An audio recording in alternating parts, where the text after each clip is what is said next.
The Namib, a land of extremes. The oldest desert on Earth. It is one of the most inhospitable environments on the planet. Relentless trade winds blow sand high into the atmosphere and drive the massive sand dunes inland.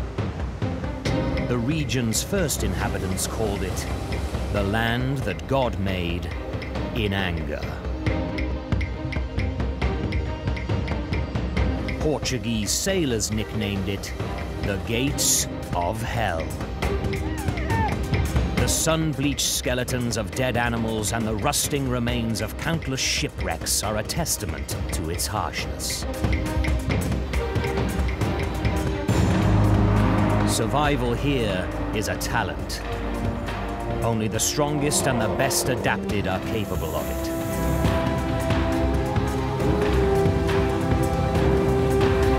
But while this inhospitable environment destroys all that is weak and vulnerable, it can also reveal perfect purity, if you know how to find it. Over 10,000 people have reached the summit of Mount Everest. Thousands have cycled around the world, but no one has ever cycled the length of Namibia's skeleton coast. Well, this just has to be one of the most isolated and desolate places on Earth. Explorer Kate Leeming is on a mission to be the first to complete the journey in an unbroken line. And I can't wait to explore this remote corner of our planet. Kate is no stranger to extreme expeditions. She has cycled across Siberia, the breadth of the African continent, and through the Arctic regions. Kate's route traces Namibia's entire Atlantic coastline. Starting from the Kunene River in the north, she will cycle through the forbidden lands, along windswept beaches, and over the high dunes of the Namib Sand Sea to reach her destination in the south, the Orange River. This whole thing is a test of the mind.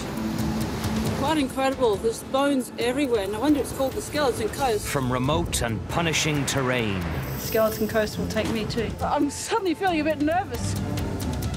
A harsh and hampering climate. Everything's just corroded away. Just turns iron to dust. Skeleton Coast certainly takes no prisoners. From facing some of the continent's deadliest wildlife. Lion footprint. To experiencing the raw majesty of the desert. You're not that fit, you won't survive. Life here is really not easy.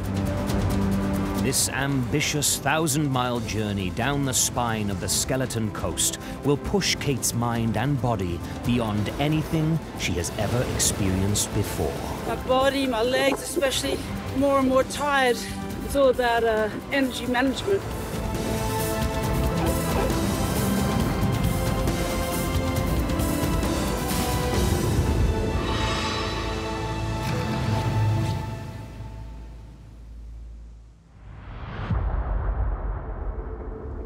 I first started cycling as my way of seeing Europe. It's really where I found my passion. You're very connected with the people in the land, and I find that it gives a great sense of place and a perspective of how the world fits together. So I've cycled on every single continent on Earth, apart from Antarctica. So I've done 15,000 kilometers through Europe. It was just when the Soviet Union was collapsing, and Russia, the largest country in the world, was opening up. And I thought, what an amazing idea it would be to cycle across it. In the east, there was 1,500 kilometers of swamp, so I had to navigate by following the railway line. It took me 5 months to cycle the breadth of Russia and become the first woman to cycle across Siberia. I've done a 25,000 kilometer journey through Australia. 7,000 k's actually off-road on remote tracks. I've done 22,000 kilometers through 20 countries across Africa. 4 polar expeditions in the Arctic, in Svalbard, which is in Norway, northeast Greenland, done Arctic Canada and Iceland. I've cycled down the Baja Divide in Mexico, the Finke River in Australia. I've done Ladakh, which is the Indian Himalaya. I think that's about it, actually. The Skeleton Coast expedition is going to be the first expedition down Namibia's entire coastline, from the mouth of the Kunene River in the north, which is on Angola's border, to the mouth of the Orange River in the south, which is on South Africa's border. Basically, it's off-road. It's never been done before. It's just going to be cycling along the beach into the wind. There's going to be sand dunes dropping off to the sea.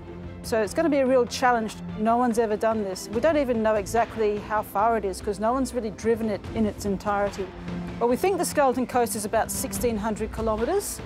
I've allowed 36 days. There's a few extra contingency days, but I've really got to do 50 kilometres a day. So the bike I'm going to be using is a Kunene all-wheel drive, custom-made fat bike. When the back wheel slips, the front wheel grabs. Extra traction, really important in the sand. I think it's going to really help me, especially when it gets to the very loose sand dunes.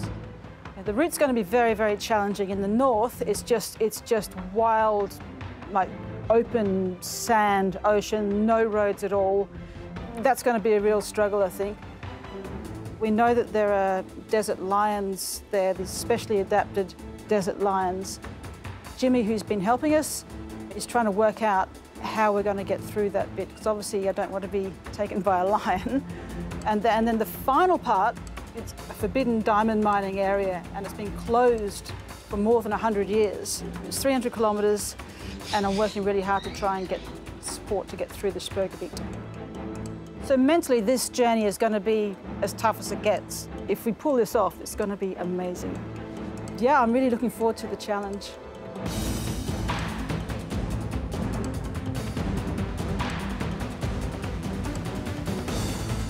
Her expedition down the Skeleton Coast will test body and bike to the absolute limit.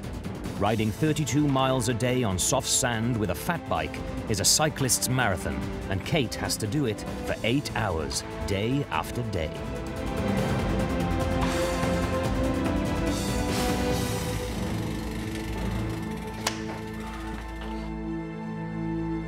I'm getting very excited. We're off tomorrow, but my least favourite job is packing the bike because it's so fiddly. You know, these are huge tyres, and we've got to fit them into this special case. One of my biggest things I'm most nervous about is the bike getting damaged on the journey.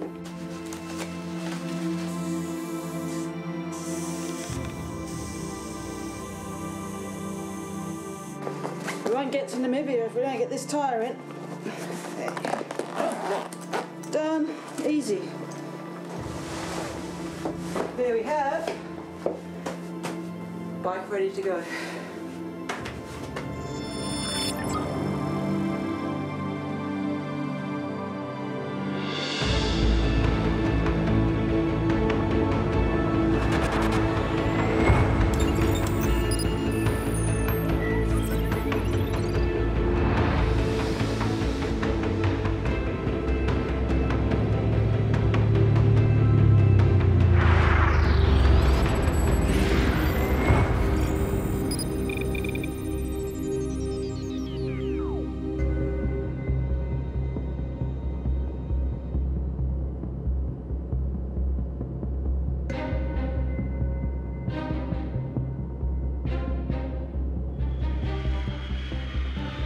Upon arrival, Kate is united with her team. Desert specialists, Elago and Thomas. The team is heading north on a rough 600-mile drive to the mouth of the Kunene River, passing through Namibia's dry hinterland, home to the desert elephant and several of Namibia's ethnic groups.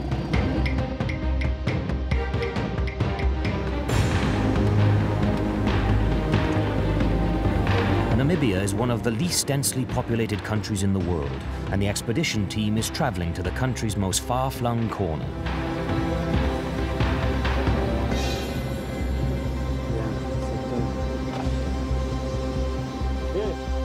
The team must travel in 2 separate vehicles in case one has mechanical issues, and it soon becomes apparent why this is a good plan.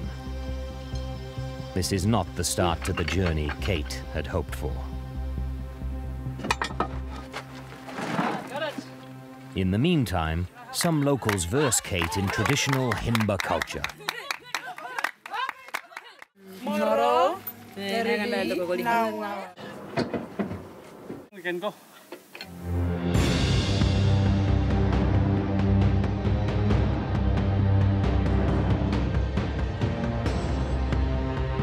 As the team reaches Puros community, Kate seeks permission to travel across their territory.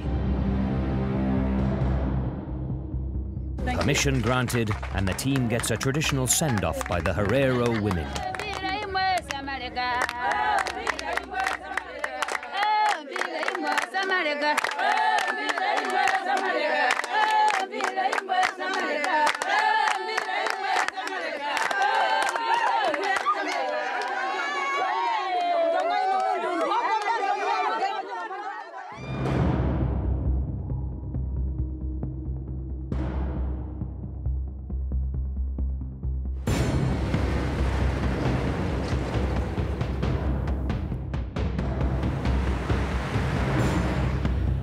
Whilst for the traveller, Namibia's glory lies in the beauty of its nature, for some, this land has been a rich ground for treasure hunting. Welcome to the Skeleton Coast. We've been driving through the desert now, past enormous sand dunes, and we found this, the remnants of an amethyst mine.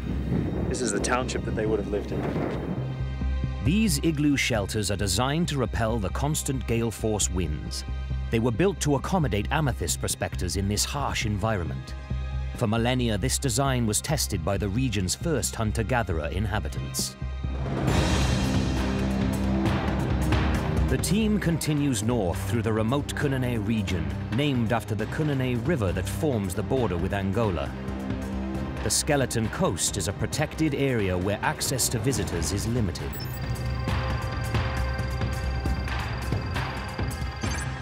Serene and largely empty, it's one of the most isolated frontiers of Namibia.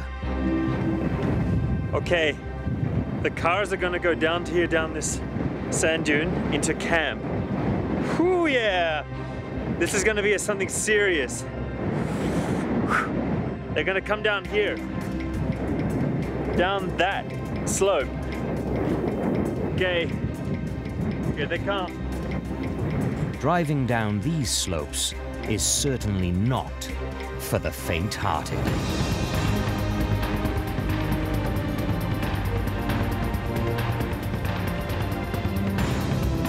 Namib means vast place.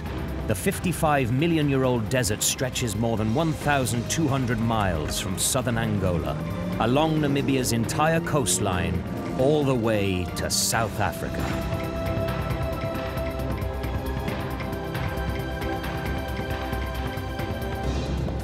It's the evening before the start of Kate's journey. Time for the final preparations.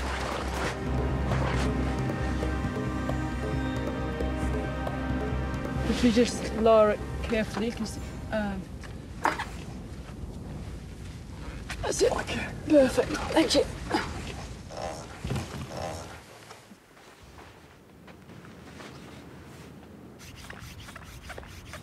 The bike is a prototype, custom designed for Kate.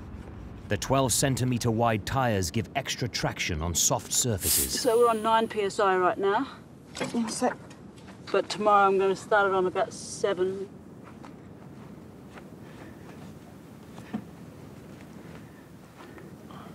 The all-wheel drive system is designed for better grip on rugged terrain. Check, check, and check again.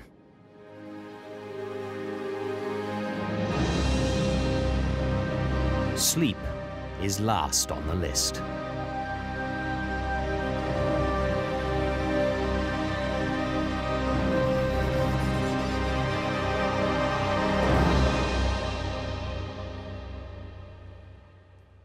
It's the morning of departure, and troubling news throws the expedition into jeopardy. I was talking to Jimmy. Yeah? That area from Torabe to Ugab, it's a mining area.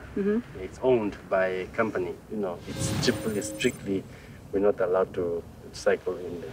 But they haven't said that we can't yet. They just might say that. No, they say we can't. Oh, yeah. That's what we...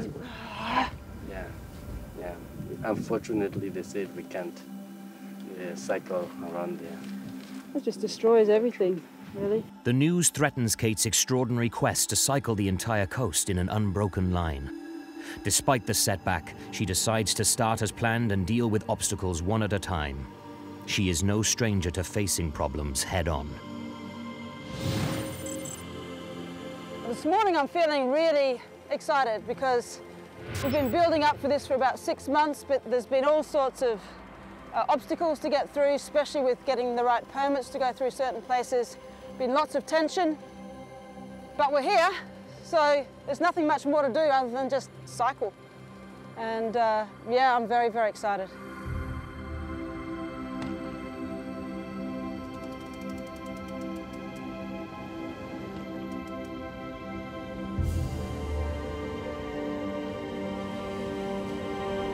Finally, the moment is here.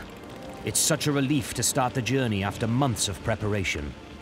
About 1,000 miles of pedaling on sand lies ahead.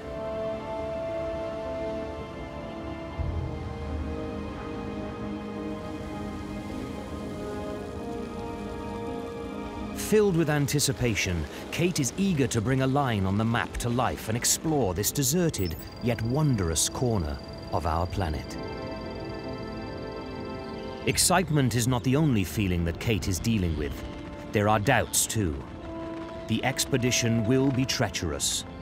There will be no roads at all for much of the way, just the coastline, teeming with wildlife and shifting sands. The forces of the ocean have conspired over countless centuries to wreck ships and beach whales.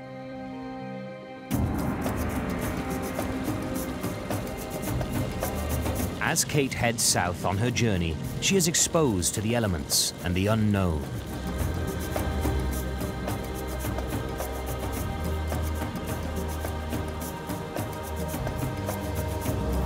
The daily target is 32 miles, and Kate must hit that target day in, day out, no matter what the conditions. 33 Ks plus whatever, so probably about 36, 37 or what.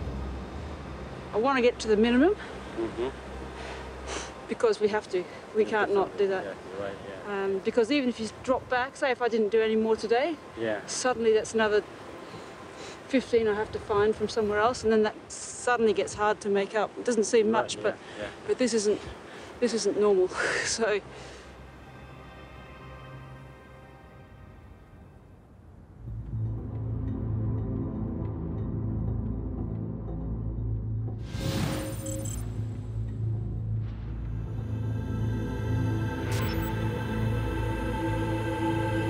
It's only day 2 of the expedition, and Kate is facing conditions that are every cyclist's worst nightmare.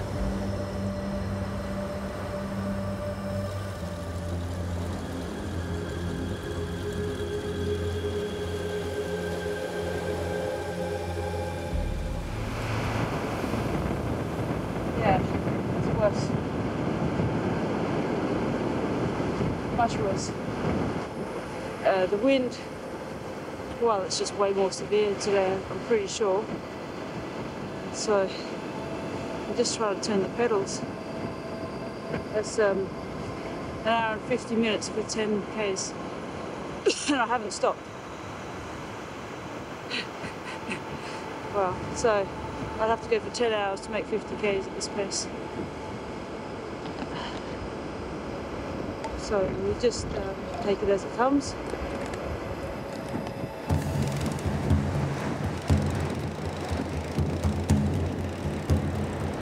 This whole thing is a test of the mind. It is physical, of course, but it is about the mind. And I guess for me, out of all the different obstacles you get, the wind is probably the most demoralizing because you can't see it, you can't control it, it's not like you've got a great mountain in front of you so you can say, oh, look, I climbed that. You've just got this howling wind that's relentless. So that's something that if I can get my mind around properly and have a better attitude towards, that's going to probably get me through.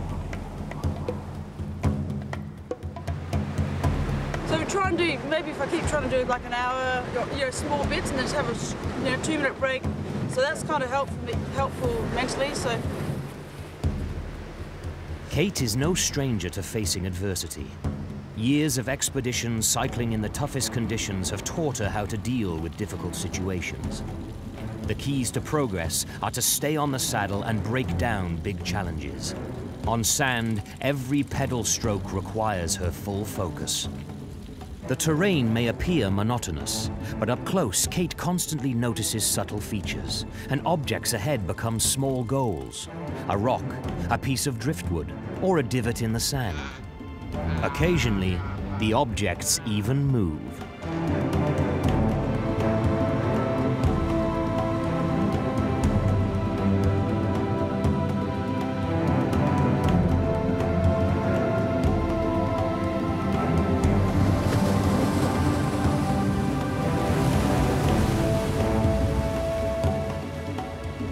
This just has to be one of the most isolated and desolate places on Earth, I would think.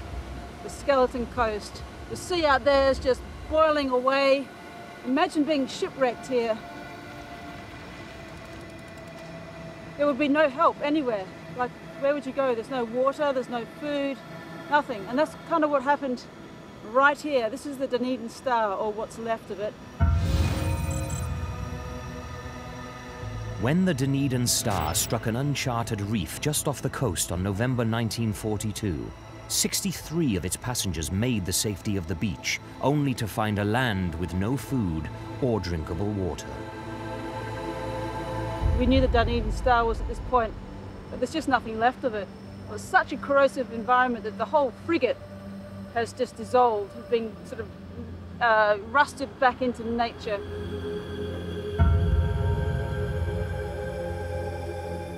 The complex sea, air and land rescue that followed was a month-long operation. Ships battled the wild seas, cars sank in the soft sand, a tugboat ran out of fuel and wrecked further down the coast, and a supply plane crashed into the sea.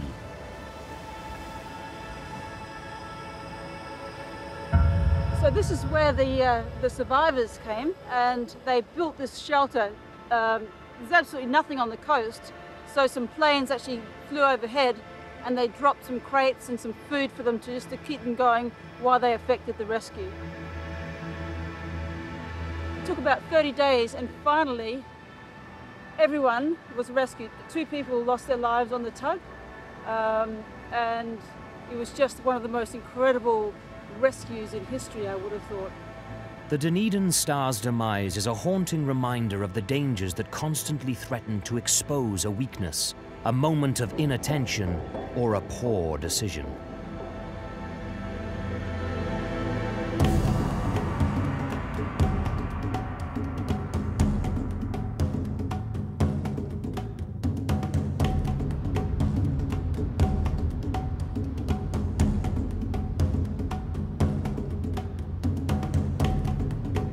Back on the bike, but it's not long before Kate encounters a serious problem.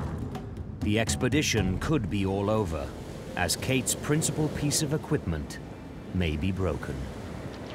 When I was picking my way through lots of sticks and things and flotsam and jetsam, I couldn't really control my bike very well. Slipped a bit, dipped all the working parts in the sand, which wasn't great. Just loosen it as far as we can. Okay. This is clockwise, this is anti-clockwise. So it's probably this way. Okay, I moved it up in here.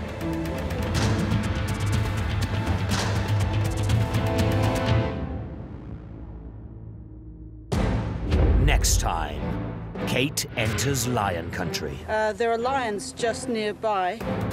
I'm suddenly feeling a bit nervous. Lion footprint. Definitely been dragging a seal or something, huh? Yeah. Well, the good thing about that is they've eaten today. Tonight's the first night where we're sleeping, where they just could be around. She battles the elements, and the Skeleton Coast takes its toll. These are very, very long days on the bike.